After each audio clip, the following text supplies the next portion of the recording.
discussion. So what are the problems with Purim? There's the obvious problems with the name of the holiday and with the commemoration of the holiday. So if you really think about it, Purim is unique in that every holiday, the name of the holiday commemorates the miracle, commemorates what we are celebrating. So Passover, we say, is the holiday that God passed over the Jewish homes and saved the Jews. Hanukkah means the time of rest or rededication. Sukkot, God put us in the huts when He took us out of Egypt. The name of the holiday always expresses the reason for the celebration. Now, when it comes to Purim, what does Purim mean? So Purim is the Persian word for lottery. So we're incorporating the word lottery into the name of the holiday. That becomes the name of the holiday. Now, if you look at the idea of the lottery and you say, where was the idea of lottery appear within the story? So it's not part of the victory. It's not part of the miracle. It's actually part of the decree, right? Haman draws a lot to figure out what day there is to destroy the Jews. So that is part of the problem. That's part of the decree. So why, if we have to find a name that would capture the energy of the entire holiday, why do we evoke something as strange as the lottery as the name that captures the idea of the celebration? Like I said, that's unique amongst all other holidays. Imagine if we called Passover the holiday of oppression because we were oppressed in Egypt. The fact that we were oppressed in Egypt is not the point. The point is that we were saved. So that is one element. And in general, the Kabbalah and Hasidic philosophy feel that a name of anything that really captures its essence, right? It's based on a teaching of Kabbalistic teaching where the letters of the Hebrew language that are the name of something is what gives it its energy, right? If you talk about all other languages are conventions, in Hebrew, the word even, the word stone, has the letters aleph, vet, nun. They represent the divine energy in this exact form and this exact order that would give life to that stone, etc., etc. Everything, the name of the Hebrew, the name in Hebrew, biblical Hebrew, not modern Hebrew. Modern Hebrew, they ask you, I go to Israel, they ask me, how do you say a helicopter in English? Okay. So modern Hebrew incorporates, of course, a lot of words from English, and it's also convention. But biblical Hebrew is the holy tongue, and that captures the name of the energy of that idea. So from the Kabbalistic perspective, if the holiday is named something, that's the core and essence of the holiday. So what does it mean that the essence of the holiday is the idea of the lottery? That is one question. Another strange idea about Purim is the way we celebrate Purim. So we know there are 4 mitzvot of the day. We read the Megillah, we hear the story both at night and in the morning. We send gifts of food, mishloach manot. We give gifts to the poor, charity, and we have a feast. But having the feast is not unique to Purim. We have a feast by almost every holiday, except maybe for Hanukkah, when we eat latkes instead of the feast. But there's a strange obligation in the Talmud, brought down in the Code of Law. If you haven't heard this before, you'll find it surprising. A person is obligated to get drunk on wine on Purim. Okay, fine, drunk is fine. Okay, if you're okay with that, that's good. But here comes the surprising part. Until he doesn't know between cursed is Haman and blessed is Baro, and blessed is Mordechai. You have to get so drunk that you don't understand the difference between cursed is Haman and blessed is Mordechai. So I ask you, what kind of holiday is that? If the whole idea is celebrating the fact that God saved us from Haman's decree, then how could it be that the celebration is expressed by not knowing the difference between Haman and Mordechai? The whole idea is that God has saved us from Haman and allowed Mordechai to revoke the decree. But what does it mean that we celebrate to the point that we're so drunk that we don't know the difference between Haman and Mordechai? Now, getting drunk is either literal or figurative. Some people say, Maimonides says, well, you drink wine and you get tired and you go to sleep. And when you go to sleep, you don't know the difference between Haman and Mordechai. So drunk is either literal or figurative. There's all kinds of ways of how do you practice this. I'm not saying everyone needs to get drunk tomorrow, but on Purim. But what I am saying is it's clear that the Talmud says, as a value, the idea of Purim, celebration is so profound until you don't know the difference between Haman and Mordechai. How could that be? I mean, that's exactly what we're celebrating. How could I celebrate the victory over Haman to the degree that I don't know who Haman is? So these are two problems. We got more problems, but these are two problems. So I want to address these two problems and then move to another theme, and then maybe, okay, so we have a lot to cover because we didn't start a month early, right? Moses, the code of law says you got a month, you have to prepare for the holiday for a full month. We're starting late, so we have to cram. We have to cram in a lot of information here. Okay, so let's start with the idea, why do we name the holiday Purim, which is lottery? What's the lottery? Isn't the lottery part of the problem? So here we get to the Kabbalistic ideas, and the Kabbalah loves lotteries. We love the lottery idea. It's so much fun. When else is there a lottery? There's a lottery on Yom Kippur. If you read the book of Leviticus, it says that on Yom Kippur, the high priest would bring 2 goats and draw a lottery. 1 goat was sent away, and 1 goat was offered as an offering to Hashem. That's the Goralot, that's the lottery. Now the Kabbalah, even though it's not in the simple meaning, but the Kabbalah draws a connection between Purim, a phonetic connection between Purim and Yom Kippurim, right? Even though the root is different, Yom Kippur is a Hebrew word, which means Day of Atonement. Purim is a Persian word, which means lottery. But nevertheless, the Kabbalah says everything is by divine providence. And therefore, if there's a phonetic connection between Purim and Kippurim, they're both related. How is Purim and Yom Kippur related? Right? Yom Kippur is the way we call it, but in the Torah it's called Yom Kippurim. That's what it's called, the Day of Atonement in plural, Kippurim. So they're phonetically related. Purim and Kippurim, both are connected. In what way are they connected? One we're drinking and eating and celebrating, and one we're fasting. How are they connected? Well, they're both connected in that both have the theme of the lottery. On Purim, it's the day that Haman drew the lottery, and not Haman, and not the day, but the war that we celebrate, the celebration of the war, happened to be on the day that was chosen by the lottery. And Yom Kippur, we draw the lottery for the goats. So that's a connection. Now you could add a little bit, and you could say that, okay, it's surprising, but literally, if you just take the word phonetically, Kippurim could be read like Purim. Yom Kippur, the holiest day of the calendar, is like Purim, which means it's not as great as Purim. In some ways, Purim is more profound than Yom Kippur. So these are the pieces of the puzzle we're working with, and now we have to connect all the pieces of the puzzle. So, says the Kabbalah, what does lottery represent?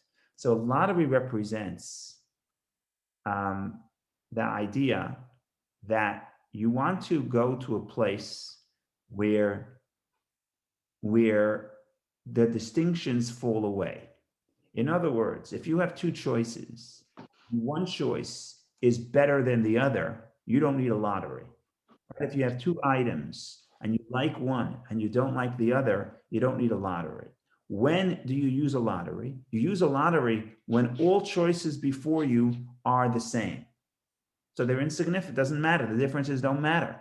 When should Haman kill the Jews? Doesn't matter. Sunday, Tuesday, Thursday, what's the difference, right? So therefore he draws a lottery.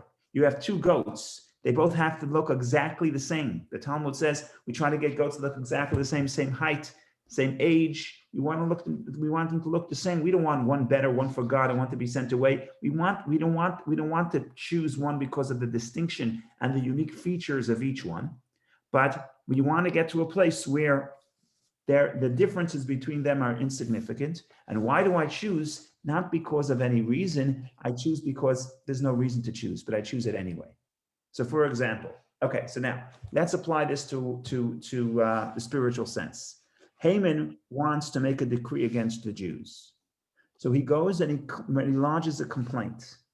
And the Talmud and the Medrash say that the way we understand politics or any other event in this world, things are happening on multiple planes. So when Haman goes to the king Achashverosh and complains about the Jews, and we'll read what he complains, he's not just going to the physical king and lodging a complaint. On a deeper level, what's really happening here is Haman is making a complaint against the Jews to the real king. Who's the real king? The real king is God. So, for example, Haman comes to Achashverosh. This is the Medrash. Haman comes to Achashverosh and says, Yeshno Amacha, there's one people. So the Talmud says that the word Yeshno, there is the same letters as Yashnu, they fell asleep.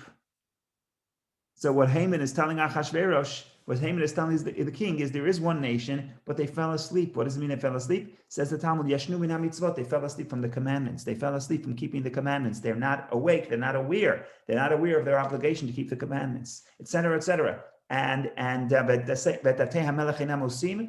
King Achashverosh said, Haman tells Achashverosh, they don't keep the ordinances of the king. What does that mean? They don't keep the ordinances of the king. Literally, it means they don't keep the ordinances of Achashverosh, but that's not true. So the Talmud says it means they don't do the ordinances of the king. Which king? Which king? God, the king of all kings. In other words, the decree is happening on multiple planes. So you have to, it's whether or not Haman realizes this, the words coming out of Haman's mouth also represent a spiritual challenge to the Jewish people. Now, if you want to present a spiritual challenge to the Jewish people, there's two ways to do so. One is to say the Jewish people are not living up to their to their obligations, their spiritual obligations to keep to the standard that God wants them to be. Okay, that's a complaint. But if that's the case, killing all the Jews is not necessarily the solution, because even in their state of being asleep from the mitzvot, the Jewish people are certainly more righteous than Haman. So why would God empower Haman to harm the Jews just because the Jews aren't righteous? If the Jews are not righteous, Haman is also not righteous. Haman is more not righteous. Okay. So how do you get the divine perspective? How does Haman evoke God's permission to allow for the decree to unfold? That's the Kabbalistic question. Now, whether or not Haman understands this consciously or subconsciously is another discussion. Maybe we'll get into that. But from the Kabbalistic perspective, that's what's at stake here. Haman is not, in addition to going to Achashverosh, Haman is also going to God, and he's saying, what is, in other words, he has to get God to allow this decree. Now, how do you get God to allow a decree? You're going to say what? The Jews aren't righteous, and therefore empower me. I'm more wicked than the Jews. So here's the solution. Here's the Kabbalistic solution. The Kabbalistic solution is Haman draws a lottery. And what is he evoking within God? What does the lottery represent? The lottery represents you want to get to a place where the differences between people don't matter. The differences between good and bad don't matter. The difference between Mordechai and Haman don't matter. What does it mean? How could you say the difference between good and bad doesn't matter to God? How could that be? So the answer is that once you get to the essence of God that defies all description, both good and evil are insignificant. He's beyond both those definitions. So for example, if you have a child and you get, I could forget child, even adults are also children. So you give a child a Samsung phone and an iPhone 11, and you say, which one do you like? So you say, each one has features that I like. I choose one. No need for a lottery, right? I got two toys. I like one, I don't like the other. One is a little bit better than the other. I read all the features and I know which toy I like. It could be a toy, it could be a car, it could be phones, whatever, yachts, whatever you have, you have your toys. Now, if you come to an adult and you give the adult the two toys of a child, and you say, these are the two choices, which one do you want? To the adult, they're both insignificant. He is removed from this toy and from that toy. Right? Do you like the orange pail to play in the sandbox, or do you like the green pail to play in the sandbox? Well, for the child, it's very significant. For the adult who's removed from the whole concept of playing in the sandbox, they're the same. It makes no difference. So this is hard to say, but this is what the Kabbalah teaches. The Kabbalah teaches you get to a certain place, you get to the essence, both good and bad aren't really insignificant to God, because both good and bad are all definitions that are only within creation. But God transcends creation. So says the Kabbalah, when Haman draws a lottery, what he's really doing is he's trying to evoke within God the place where things don't matter. It doesn't really matter how people behave. Why doesn't it matter? because God's essence is completely removed from everything that happens in this world. Now, this goes into a broader question of whether or not the fact that when we do good, when we do a mitzvah, when we do a good deed, does that affect God? Does that make God happy? And that's a complicated question to answer. And it's I hesitate to get into this because this is a big topic. Okay, we'll get into it. We have no choice. We have to get into it. Some people say it makes no difference to God whether or not we do the right thing or not. So why does God want us to do good? Not because he needs it, but because it's good for us. It refines us. If I'm a good person, I'm not helping God. What do you think? If I don't feed the poor, you think God can't sleep that night? Right? So one interpretation is it's not for God. It really makes no difference to God. It's for us. God tells us to do good to refine us. That's one interpretation. And there are certain sources in the rabbinic literature and even the biblical literature that make this point. Job, for example, says, "Im chatata matifol bo." If you sin, you're not affecting God. If you rabu pshaecha, if you have a lot of iniquity, also matasa bo, you're doing nothing to him. Im tzadakta, if you do righteousness, matitalo, what could you add him? What could you add to him? Umami yad, what could he take from you? In other words, Job is making the point that when we do good or bad, it really doesn't affect God. On the other hand, we find many sources within rabbinic literature, within the Medrash, that says that when we do good, we strengthen God, and when we do evil, we weaken God. Okay, so how do we deal with the problem? So there's different ways of solving this problem, but in short, I guess in short, the point is that if you're talking about God as creator, God, the way he invests himself in creation, then everything is meaningful to God. But if you talk about the essence of God, ultimately, it's not really affecting him, right? So in other words, looking for a metaphor is, last Shabbos, my son wanted to play chess. Now, chess is one of those things that I'm not looking to play chess on a regular day, but if you get into the chess game, then you want to win. And then your heart rate goes up because you get invested, okay? So when you place yourself in this space of this game, the game is critically important. When you divest yourself from it, okay, I don't care, win, lose, doesn't make a difference. So that's a metaphor for the essence of God. It doesn't make a difference. You win the chess game, you lose the chess game, white pieces, black pieces, good, evil, it doesn't really make a difference.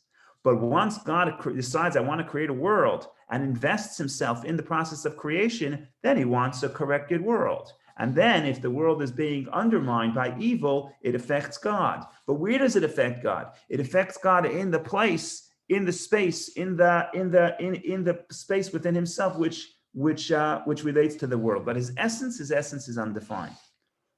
That's this Kabbalistic truth that Haman understands. And therefore Haman says, we need to get to a place where the difference between Mordechai and Haman falls away. We want to remind God that this whole business of creating the universe and good and evil and the bad between good and evil, if you really got down to the essence, it doesn't really matter. God is unaffected, God is removed, God is transcendent. It really makes no difference if people are evil or not, right? And by the way, a lot of philosophers will tell you that right now, that really doesn't make a difference to God how people behave. So there is an argument, and even from the perspective of Judaism, there's a certain truth to that, and Haman wants to evoke that truth, and therefore Haman says, you know what, I'm drawing a lottery. And what am I doing? I'm connecting to the place of God that's beyond good and evil, and therefore good and evil don't really there's no reason that good should be victorious over evil. That's Haman's plan, and it's a good plan. So far, so good. Wonderful plan, and that's why things seem to be going his way. Okay, we'll take a break and say l'chaim for the lottery. L'chaim. Okay, we continue. What's the miracle? What's the miracle? The miracle is that even at the essence of God, where there is no difference between good and evil, in other words, God is not more closely connected to good than he is to evil because God is removed from both. Think of the metaphor of when you have two toys of a child. To the child, one is more important than the other, but to the adult, both are insignificant. Even in that space, God chooses good. Why? Not because one is more closely connected to him, not because one is more valuable. It's just a matter of choice. And when Kabbalah says choice is, it's beyond reason. I cannot explain why. There's a verse in the prophets. We said it in the Haftorah a few weeks ago. I think it's in Ovadia, but I'm going to check it up right now.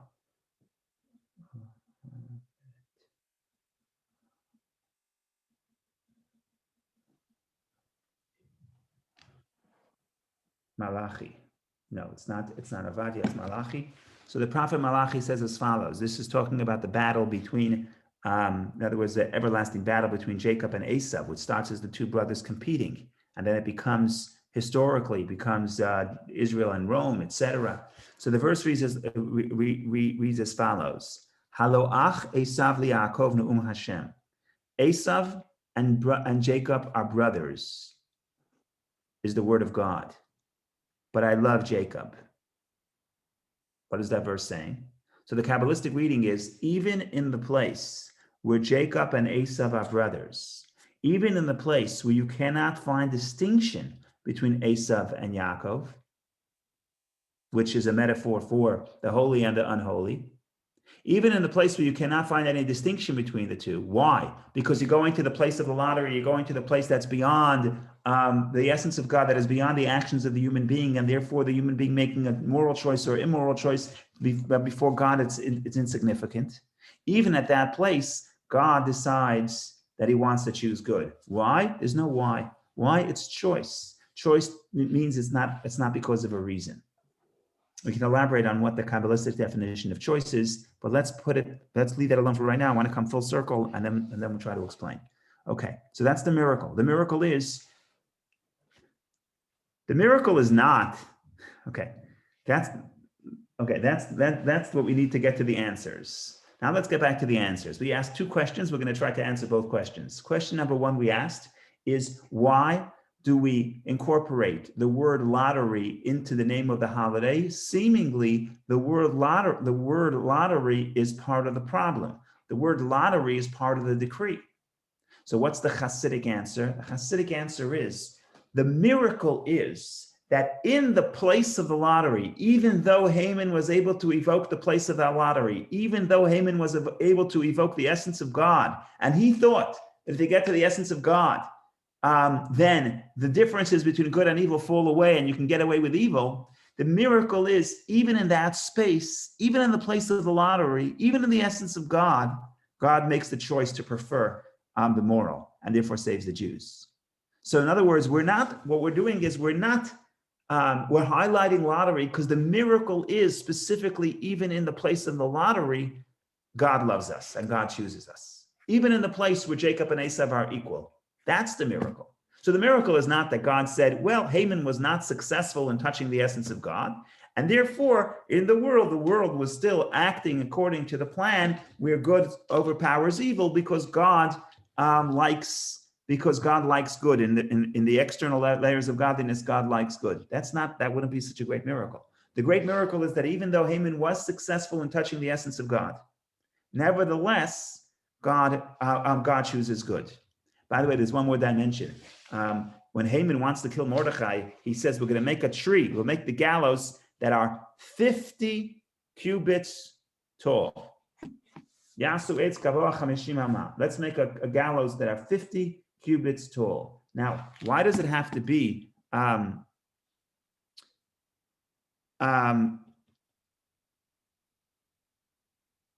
why does it have to be 50 cubits tall? What happens if it's 40 cubits tall? 50, has to be 50. And by the way, that is Haman's downfall, because the tree that Haman built for Mordechai, that's where Mordechai was. The tree that Haman built to hang Mordechai, that's where Haman was hung. And therefore, when Charvona, which was the minister of the king, tells the king, by the way, Haman made a gallows for Mordechai that spoke good about the king, 50 cubits tall. The king says, okay, hang Haman on there. So in other words, we keep emphasizing that it's 50 cubits tall. And if it's 40 cubits tall, and if it's 30, it's not going to kill you. So the Kabbalah says everything is significant. What's 50? So we know there are 50 gates of wisdom. And a person could achieve 49 gates in this lifetime. The 50th gate is that which is beyond reason. That's why it says beyond what a person could comprehend in this world. That's why it says that there's 49 gates, there's 50 gates of wisdom. Moses gets 49 gates. And only on the day of Moses' death does he touch the 50th. That's the mountain, Nevo, Nunbo, the mountain of the 50. In other words, in simple English, 50 Amot represents the 50th gate. The 50th gate is beyond conventional reason. So when Haman says we got to kill Mordechai, we have to go beyond the usual laws of reason, because the usual laws of reason say that Mordechai is better than Haman. Mordechai is more righteous than Haman. The Jewish people are more righteous than their enemies. But Haman says the only way this plan will work is if we get to number 50, if we go beyond the standard laws of logic and go to the essence of God. And the essence of God, like I said, transcends everything, transcends good, evil. All these definitions are creations. They're not the essence of God. And the miracle is, even in that space, Haman gets the downfall. That's why the name lottery is incorporated, because what we're celebrating is that God's love to the people is not just from the place of logic, where good is better than evil, but God's love to us even originates in the essence, in the place of lottery, which lottery represents the essence. Okay, bear with me for another 3 minutes, and then we'll open up for questions, because I'm sure a lot of these ideas are a little bit unusual. Now we understand the second question. What's the second question? The second question is, why is it that we celebrate the holiday to the point where you say, I'm going to drink so much to the point that I don't know the difference between blessed is Mordechai and cursed is Haman? How could that be that the celebration of the holiday, where we say we overpowered Haman, how could that be that the way you celebrate it is by erasing the distinctions between Haman and Mordechai, that I can't differentiate between the two? So the Hasidic interpretation is, the key word is ad lo yada, until you don't know. Know is knowledge. Why typically do I say Mordechai is blessed and Haman is bad? Typically that comes from my knowledge. It makes sense to me to make the right choice, choose the path of Mordechai and reject the path of Haman, but that comes from knowledge. That's good for the entire year, but it's not good for Purim, because Purim, your commitment to good, just like God's commitment to us, came from a place that transcended knowledge, even the place deeper than knowledge. Even there, God chose us and God saved us. Therefore, we have to reciprocate in the same way. And why do we think? It doesn't say we don't know the difference between Haman and Mordechai. It says we don't know the difference between blessed is Mordechai and cursed is Haman. In other words, even on Purim, even when we drink so much, we still understand that Mordechai is blessed and Haman is cursed. We're still choosing Mordechai. But the key here is we're not choosing Mordechai because it's logical. That would have nothing to do with Purim. The whole idea of Purim is that even in the place that transcends logic, even there, God shows us. So what do we have to reciprocate? That even our choice of God, our choice to connect to God, our choice to do good is not limited to knowledge, but it comes from a place deeper than knowledge. And therefore we celebrate Mordechai. Blessed is Mordechai and cursed is Haman. We celebrate it not in a state of knowledge. Even in a state of intoxication, we still feel connected to Mordechai and separate from Haman.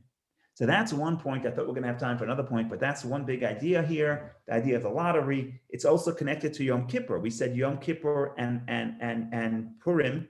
Yom Kippurim and Purim are the same idea. What's the lottery of Yom Kippur? What's the lottery of Yom Kippur? Why do we draw a lottery? What do I care which goat goes where? So it's the same exact theme. Says the Kabbalah.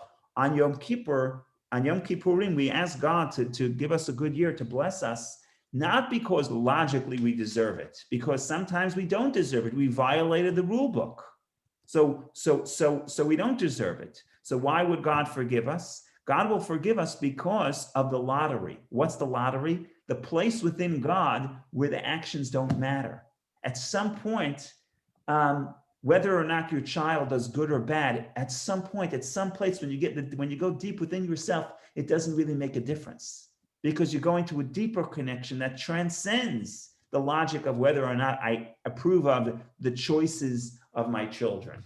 So all year we want to do the right thing because it's the right thing, because it's logical to us. On Yom Kippur, we say, no, we're looking for atonement. Where does atonement emerge from? Atonement emerges from a place that's deeper than the logic, because if you go logically, we may not be deserving of atonement. So what do? We evoke the lottery, which is, can we go deeper than logic? Can we touch the place of God where, whether or not we acted the way we should, the love to us still exists?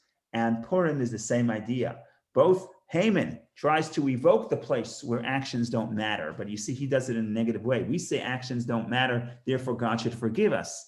Haman says actions don't matter, therefore please allow me to kill all the Jews, right? So that's using it in a negative way. But either way, what's the miracle? The miracle is that even in that space where actions don't matter, the result of that is, nevertheless, the lottery falls to help us. The lottery falls to God's choice that transcends knowledge, that's deeper than knowledge. That choice nevertheless makes the choice to love the Jewish people and what the Jewish people represent. So in other words, all year we serve God based on logic. On Yom Kippur, on Purim, the joy is so profound that our connection to God is not because we understand, not because it's valuable to us, even though it is, not because it's the most enjoyable thing that we can do, even though it is, but that's not the foundation of our relationship. On Yom Kippur, we celebrate the relationship that lo yada, that we don't know, meaning it's deeper than knowledge. It's not based on knowledge, and therefore it's not limited to knowledge. Because if your commitment to God is only based on how much you understand, okay, how much could you understand already? But if your commitment to God is in a way that of a deeper place within knowledge, then it's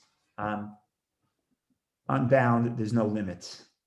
So this, ladies and gentlemen, is one point of Purim, which captures the name and the form of the celebration. I thought we'll be able to do more. Another theme that it looks like we'll have to say that maybe for next week, maybe on Thursday, we'll discuss Purim a little bit. In any case, if anybody has any comments or questions, I would love to expand and elaborate and try to apply it to our life. But either way, have a wonderful Shabbos and a wonderful preparation for Purim. I'll say a joke. I didn't say a joke in the beginning, I'll say it at the end. The joke is that once upon a time, there was a person who was loved to drink, but Jews don't drink, at least not in the old country. Jews didn't drink, so you couldn't get drunk every day. But Purim, you could drink. But this guy couldn't wait to Purim. So for the 2 weeks before Purim, every day he would drink, he would get drunk. Finally, his friends told him, they said, Yankel, Purim is 1 day. Purim is not 14 days. Purim is not 2 weeks. Why are you getting drunk for 2 weeks? So Yankel said, I'll tell you the answer. I'll tell you why I get drunk for 2 weeks. Let me tell you the story. You read the Megillah, you see Haman says, we're going to wipe out all the Jews, men, women, and children in 1 day, 13th of Adar. Why 1 day? What would be so bad to kill out all the Jews in 2 weeks? Why 1 day? So the answer is that Haman, says Yankel, Haman was hedging his bets. He was afraid that God will perform a miracle, and this day of this terrible decree would be transformed into a holiday. So Haman says, I'm not going to give the Jewish people a 2-week holiday. So therefore, I'm only going to make 1 day of the decree in case it gets switched. We hedge, and they'll only have 1 day holiday instead of 2 weeks holiday. Yankel concludes, there's no way that I'm going to fall for Haman's plan. I'm going to celebrate for 2 full weeks. But that's just a joke. The reality is that the Megillah says that we celebrate the days and the hachodesh asher na'apach lahem yagod l'simcha, and we celebrate the month that was transformed from mourning to joy. So as we are in the month of Adar, the 7th day of Adar, no excuse not to be joyous. So it should be a joyous Shabbat and a joyous day. L'chaim, cheers. Rabbi, I have a question for you. I'm just thinking about, and I never thought about this before, when you're talking about the concept of lottery and randomness and maybe even dice. Isn't that kind of like the concept in Genesis with Hamas and chaos? Is there a connection there, or am I just making it up?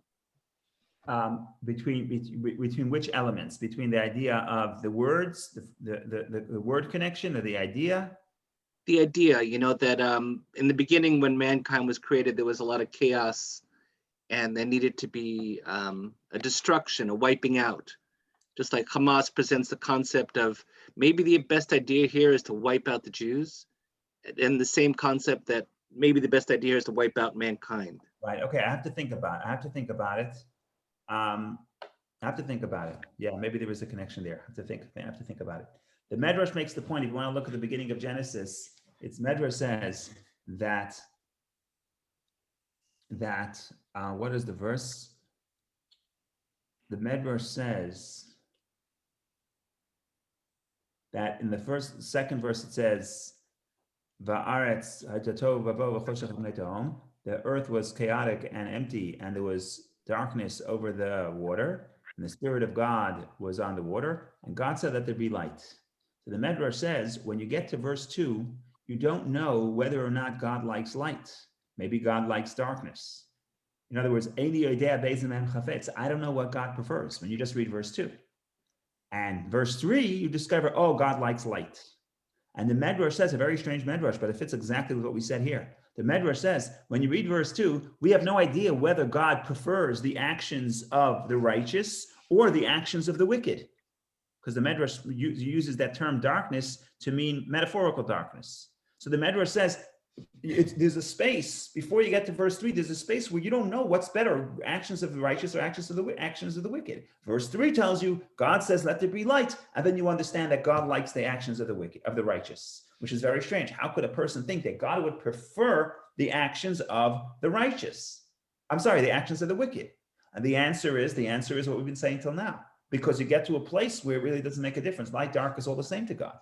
And nevertheless, the big miracle of the story is that number 3, verse 3, God says, even in that space, God says, we want good. We want goodness. So I think the place of chaos, if you want to connect what you're saying, Hamas, chaos, is really reflects the place where whatever we do doesn't really matter. But then the whole purpose of the Torah is to say, no, it does matter.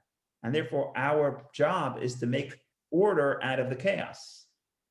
And that's the pattern of chaos and then order, because chaos in some sense represents a certain truth where what we do doesn't matter. Nevertheless, the order that follows means that God makes a choice. But again, choice means he's not compelled. It comes just out of the free choice. It doesn't come because it's more logical. If you see what I'm saying. Rabbi, I have another thought, 2 thoughts. One, using contemporary philosophy, when Haman was hung on the tree that he wanted to hang the Jews on, just use contemporary thought, what goes around comes around. Right. Okay? Yeah. The other thing I wanted to mention is that Haman must have been either an ignoramus or stupid, because he thinks he's talking to Hashem and asking Hashem, can he kill the Jews? He realized the Jews are the chosen people. So why would Hashem give him an okay to kill the Jews? That's a good question. One way to look at it is he's simply an ignoramus and he's foolish and he's just a clown. But the Kabbalah says we're not giving him enough credit. Haman represents a philosophy, an evil philosophy, but a philosophy that's based on there's some truth. Everything needs some truth to survive. Every theory has some truth to survive. So there's something true about Haman's claim. If there would be nothing true about Haman's claim, then Haman would not be able to even be successful to get the king to write the decree, right? If there's a decree against the Jews, it means, on a Kabbalistic perspective, it means that in some sense, God allowed for this decree to be made. In other words, there is a point here. This could happen. This could really very well play out. Right? So there is a point where, ironically, the wicked person could prosper by saying, I'm going to go deeper. I'm going to go to the place where the whole good and evil is beyond God. Now, Richard, you're right. You said God shows us. What does God shows us? So Kabbalah says choice comes from a place that's deeper than logic. Because if we're talking about God says the Jewish people behave better, and that's why I'm going to love the Jewish people, then you don't need choice. And Kabbalah makes a very interesting thing. We think of choice as choice is, I have 2 options, one I like, one I don't like, so I'm going to choose the one I like. The Kabbalah says that's not choice. That's you're compelled. If you have chocolate cake and you have broccoli and you love broccoli and you hate chocolate cake and you choose the broccoli, it's not a choice, because the properties of that object compel you to make the choice.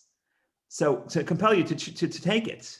Choice from the perspective of the Kabbalah means, even though there's no reason to choose one, nevertheless you choose, and you're connected to that, and that's the miracle. The miracle is that even in the place of where goodness and with the essence of God, where goodness, good and evil don't really make a difference, nonetheless, God allows the good to prevail and ultimately chooses, like Richard said, the word choice, and God chooses the good. So this is a very deep Kabbalistic concept, because you really have to process the ideas of choice and what does choice mean.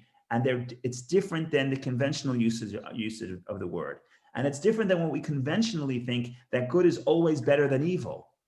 And it's true in some degree. But the point here, what the Kabbalah is saying is, if you go to a deeper place, is good better than evil? I don't know. Does it make a difference what people do? I don't know. To the essence of God, to the essence of infinity, make a difference? In some space, it doesn't make a difference.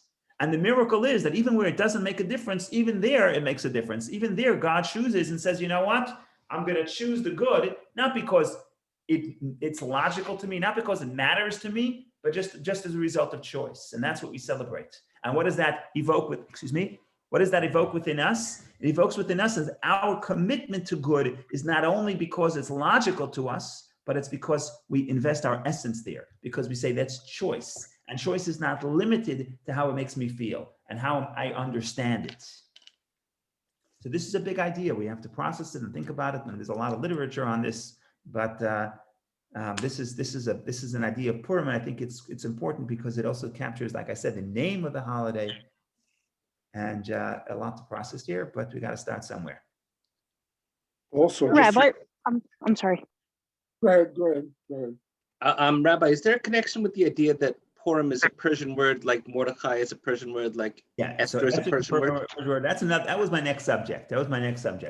But we'll have to do that another time. But the bottom line is, regardless of what language you're referring to it, Purim or lottery in Hebrew, which is Goral, let's say they would call it the holiday of Goral, you would still ask the question of why are you referring to the holiday based on a word that does not express the miracle. It expresses the decree.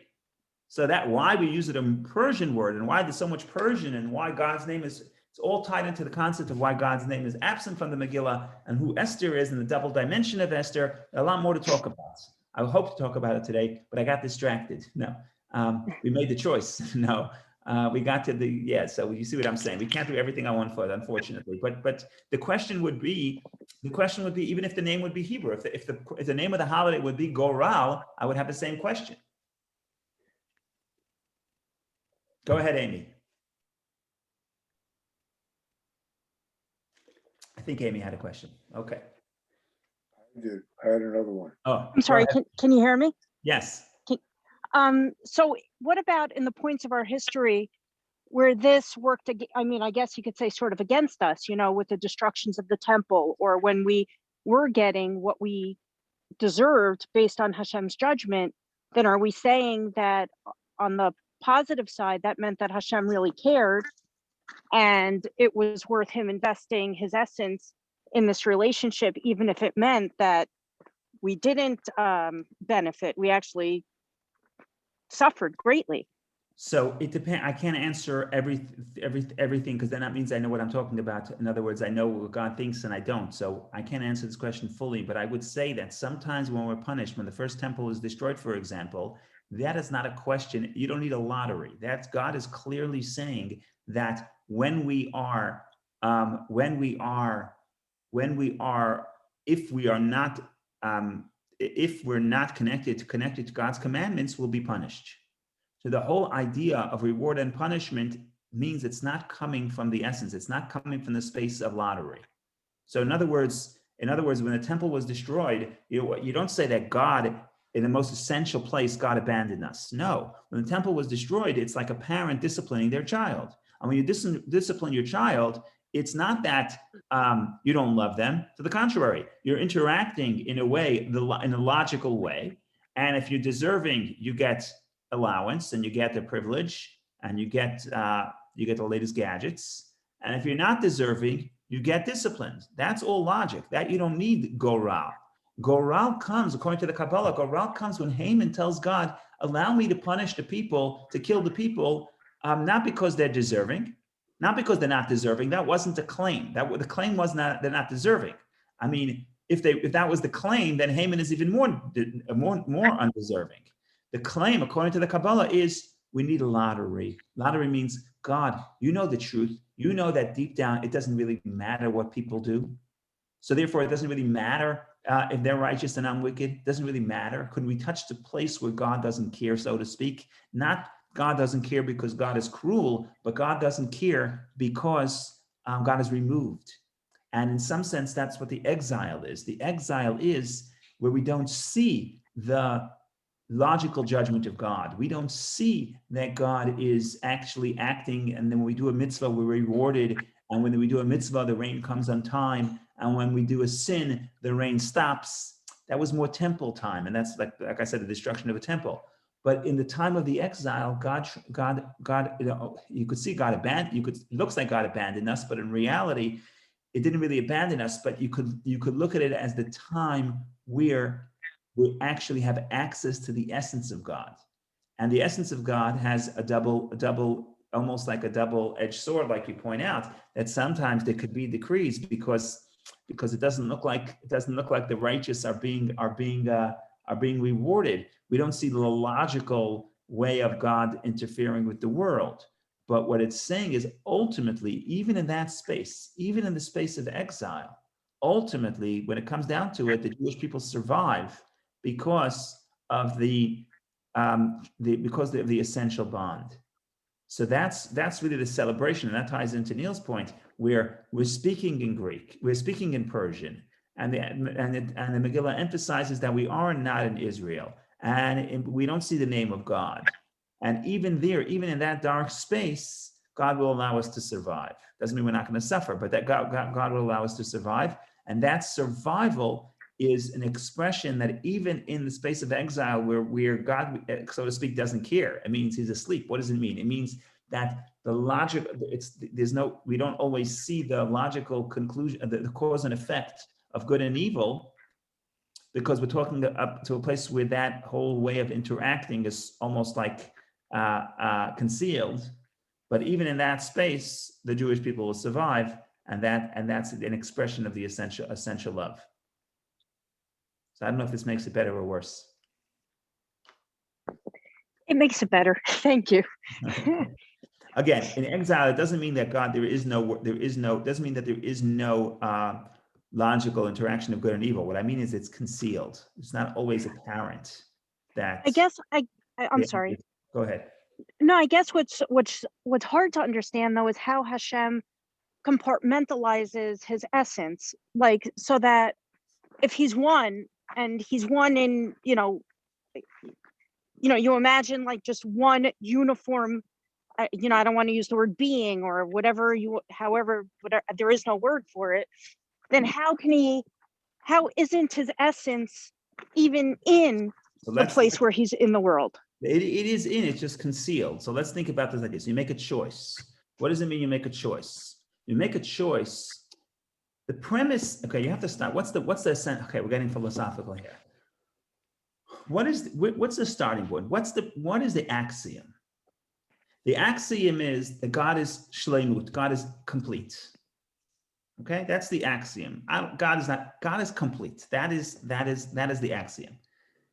Therefore, he's infinite, because limitation means he's not complete. So therefore, he's infinite. But the axiom of God is antu shleimuta dekula, like the Kabbalistic work of Avodat HaKodesh writes. You are the ultimate completeness. That's the axiom. Okay, let's think about this for a second. If God is the axiom, if the God is complete, that's the axiom. If that's the case, then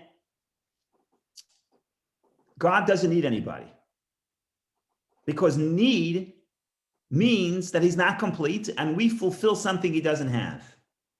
So God doesn't need any relationship. I need a relationship. You know why I need a relationship? Because I'm not complete. I need something. I want something. Why do I need? Why do I want? Because I'm incomplete. If I am complete, there's no relationship. I don't need anybody. I don't need anything. I need you to do good, then I'm not complete.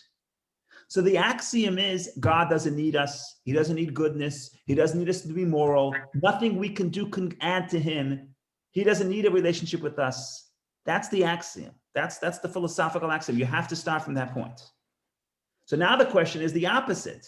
The question is, so what does it mean? God says, here is the Torah, or creates a world because he wants a relationship with us. Or he says, here, follow these laws because they'll make me happy. He doesn't say those words, but we assume if indeed those laws make him happy, what does it mean that God, that these laws will make God happy if God is complete? If he's complete means I cannot make him happy. So what's the answer? The answer is that God makes a choice. And the choice is, you know something? I want a relationship. And therefore, I'm going to put myself in a space where this matters to me. Metaphor, I don't care about the chess game. But when I want to play chess, now it matters to me. I don't lose sleep over chess. But if I want a relationship with my child, so I'm going to create a need. Choosing means I choose to create a need. Does God need us? No, but he chooses to need us. What does it mean he chooses to need us? It means that essentially he can go out of that space. He can go into the space where it doesn't matter, but he decides to make it matter for him. But because he decides to make it matter, that's why it matters. But he can always retract from that space, right? If I get too involved in the chess game and my blood pressure goes up, I stop and I say, you know, this really doesn't really matter. So relax. Your blood pressure is going too high. You see? So in other words, at that point, we don't mean that God is two gods. Of course, there's one God and God's essence. The question is, does God choose to want something? And he has to choose to want something. When we want something, we have no choice because our wants represent our incompleteness. I am incomplete, so I need something to complete me. But God is complete. So if you say God wants, God's will, you have to understand, you have to acknowledge that what that means is that God chose to will. And if God chooses to will, what does that mean? It means he's not stuck in that will. Because if he has to choose that, then he's not complete. If he's forced, he's not complete. So in other words, God can always maneuver between those two spaces, and he can be in those two spaces simultaneously. The question is, what element are you evoking? Are you talking to God the way God chooses to have a relationship with you? Or are you talking about to God the way God's essence is, in other words, in the space before he chooses to have a relationship with you? So again, this is touching upon the most fundamental questions of the relationship between God and the people, and between Torah and the people, and between God and the Torah and God and his will. So we're stepping on I don't want to say minefields, but we're touching on very philosophical essential points. It plays out in Purim in this way. And what the Kabbalah is going to tell you, the moment you read the word lottery, be it in the Megillah, be it on Yom Kippur, what we're saying is, could we touch the place with God, where God needs nothing? Why do we do that? We do that because we want forgiveness. Why does Haman do it? Because he wants to say, I'm just as equal and I want to get rid of the Jews. So Haman is and what's the miracle? The miracle is that even though we don't really matter to God, God chooses to want a relationship with us. God chooses to want us to survive. God chooses to save us. And so how do we reciprocate? That even in the place within us that is deeper than any want or any need, even in our essence, we also want a connection to God. We also choose to be connected to God, not because we understand that we need it, but because this is an expression of our essence. So this is covering the most basic and fundamental concepts in thinking about our relationship with God. So again, Thank you, Rabbi. I don't know if I'm adding more levels of complications. Right? A Jew, when you ask him a question, he always answers with a question because the second question will distract you of the first question. So maybe this adding additional dimension, I hope it clarifies. It gives the big picture, right? We have to think about the big picture to understand this because these are fundamental questions about, does God need? And if he needs, that's a problem. If he doesn't need, it's a separate problem. So the answer is he chooses to need, but that means that he doesn't have to choose to need, because if he has to choose to need, then it's not a choice. And then he's forced. And if he's forced, he's incomplete. And if he's incomplete, he's not God. Okay? So we always get back to that axiom, God is complete. Thank you. Thank you. This is wonderful. Okay, a wonderful day, everybody. We can be here all night, but the sun is going to set soon. I know it's only 9, 10, 11 a.m., but eventually the sun is going to set. You got to get ready for Shabbos. So good to see everybody and have a wonderful Shabbos. Yashar Kol, Rabbi. Shabbat Shalom. Take care.